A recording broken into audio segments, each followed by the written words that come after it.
સત્યની સાથે જનતાનો અવાજ। આપ જોઈ રહ્યા છો 24 ન્યૂઝ નેટવર્ક। તાજા સમાચાર, ઝડપી અપડેટ અને સચોટ માહિતી 24 ન્યૂઝ નેટવર્ક સમાચાર સૌથી પહેલા। સોનગઢમાં બે જૂથો વચ્ચે મારામારીનો વિડીયો સોશિયલ મીડિયામાં વાયરલ। ઘટનાને લઈને અનેક ચર્ચાઓ। સોનગઢ વિસ્તારમાં બે જૂથો વચ્ચે થયેલી મારામારીનો એક વિડીયો સોશિયલ મીડિયામાં ઝડપથી વાયરલ થઈ રહ્યો છે। વાયરલ વિડીયોને લઈને સ્થાનિકોમાં વિવિધ પ્રકારની ચર્ચાઓ ચાલી રહી છે અને ઘટનાને લઈને અલગ અલગ દાવાઓ પણ કરવામાં આવી રહ્યા છે।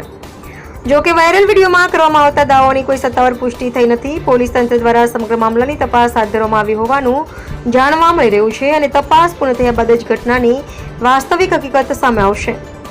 સોશિયલ મીડિયા પર પ્રસારિત થઈ રહેલી અપ્રમાણિત માહિતી અંગે લોકોમાં ગેરસમજ ન ફેલાય તે માટે સાવચેતી રાખવાની જરૂર છે। સંબંધિત અધિકારીઓ દ્વારા પણ નાગરિકોને અફવાઓથી દૂર રહેવા અને સત્તાવાર માહિતી પર જ વિશ્વાસ રાખવા અપીલ કરવામાં આવી રહી છે। સોશિયલ મીડિયામાં વાયરલ થઈ રહેલા વિડીયો અથવા તેની સાથે જોડાયેલા દાવાઓની 24 ન્યૂઝ નેટવર્ક પુષ્ટિ કરતું નથી। તપાસ પૂર્ણ થયા બાદ સત્તાવાર માહિતીના આધારે જ ઘટનાની વાસ્તવિક વિગતો સ્પષ્ટ થશે। રિપોર્ટર હાર્દિક જોશી।